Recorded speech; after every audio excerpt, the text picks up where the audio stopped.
fascinating hobbies you people have. Then we went to another city called Urubru. And while we were there was this big mountain, looked kind of like a toasted marshmallow, only huge, you know. And I was amazed, and I was talking about that mountain. They said, do you know what it's famous for? I said, I don't know. They said, people jumping off and killing themselves. And I'm thinking, you know, you guys, you need to either get a religion or a Game Boy or something, because this is bad. You know, that's really sad.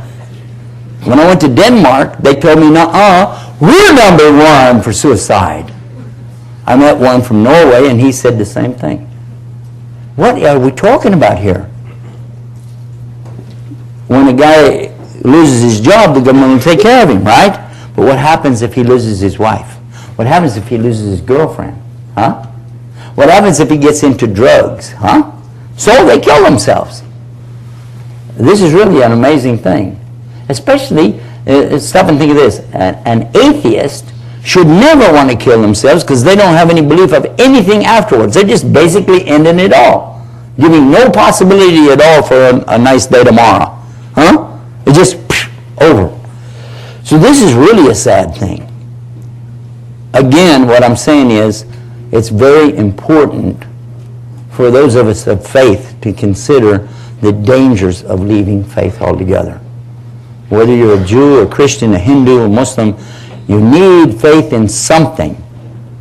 Hang on to something, and then till something better comes along. But don't give up, because there are too many evidences that there is something. Now, some of the proofs. First of all, there's a number of atheists who, famous and well-known, have actually now come to the idea that there is a God, only they call it intelligent design. How many of you heard about that? Yeah. That's good news. That's very good news. We have them on our website.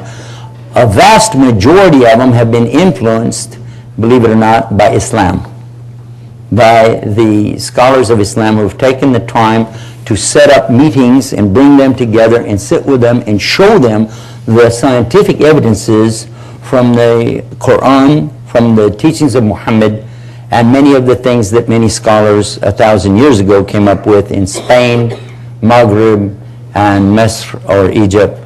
And these are actually topics of another lecture, inshallah.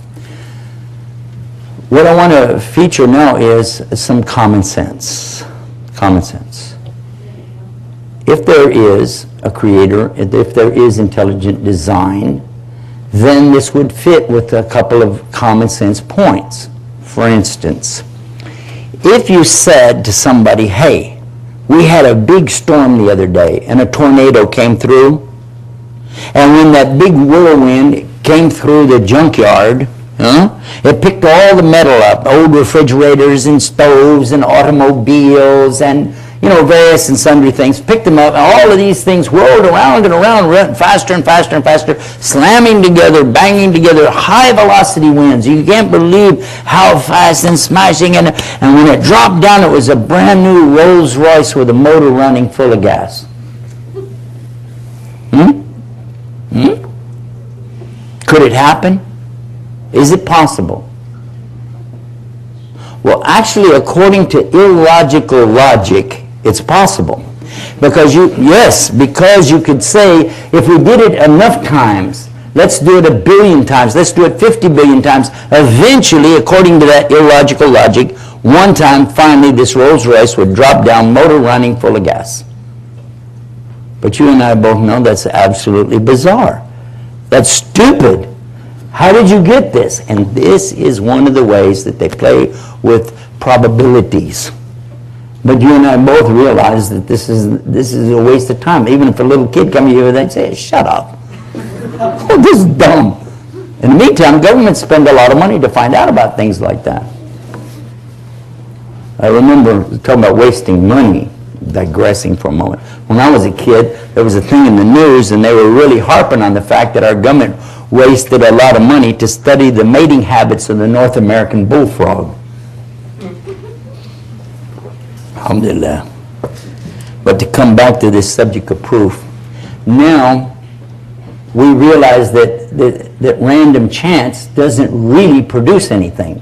Because if you took all of the elements in the universe and randomly slammed them together billions and billions of times, they still would never form one molecule of protein. Protein, by the way, is the basis of life itself, okay? And you will never get a molecule of protein by accident by slamming all the elements together. It just doesn't happen. So how did life begin? Now, according to the latest science, life starts with water. How many of you know that? Life starts with water. Yes. Well, guess what it said in the Quran 1400 years ago? Now I'm introducing the Quran. It said that Allah said He brought all life out of water. Whoops. 1400 years ago. Another thing that they're coming up with now is saying, well, it's not really just a random chance Big Bang, but there was something that took place a long time ago, and there was a solid, and it separated out. Well, this is exactly what Allah said in the Quran as well. But who created that solid in the beginning? Where did it come from? You can't just say there was a big rock floating and then it blew up. It doesn't work like that, because you have to prove where did the rock come from. How did it get there? And then what caused it to blow up? Or another random chance? Then there's a philosophy or theory that all of a sudden it became so dense. Well, why? Because gravity was pulling from the inside. How? Where do you get this idea from? Two things that they will use that you and I are not really able to disprove. One is time. When you say 4 billion years ago, I don't know what's 4 billion. Do you know what's 4 billion years? I don't have a clue. And when they talk about distance, 800 million light years from Earth, I don't know what that is. Do you? So, what we're talking about now is, if there's some proof at all, if there's any evidence at all of something concrete that you can look at, shouldn't you consider that over these nonsense theories? Yes or no? Yes or no? Okay. You can look at yourself as a human being. You don't have to go very far. You can look at yourself and realize that we today cannot produce a robot that will do all the things a human being will do. Can we? Can we? You ever thought about it? Wouldn't it be cool if you had a robot, you could push buttons in or tell it to do stuff?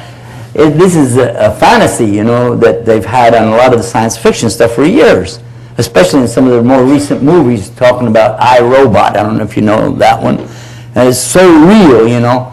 Well, in case you didn't know, that really was a real person. They used a real person to speak. And it was a lot of sci-fi stuff that they put in there with graphics and so on, but it's not real, and you know it. Listen to this.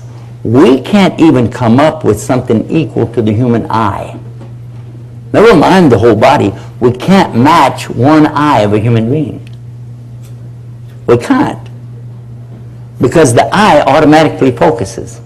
When you look close, do this. Look at your hand. Hold your hand up. Look at it. All right? Now quickly look up to the distance and your eye instantly focuses.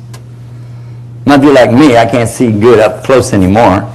My hands got to, you know, but still your eye refocuses this quick. And we got cameras over here, some real high-tech stuff, but it still isn't going to recover that quick. And if a light hits a camera lens and throws it off, it takes time for it to recover. And if it gets too cold, these camera lenses get this moisture on them and it messes them up. And I know because we work with that all the time. And these are very expensive optics, and we can't even match one eyeball.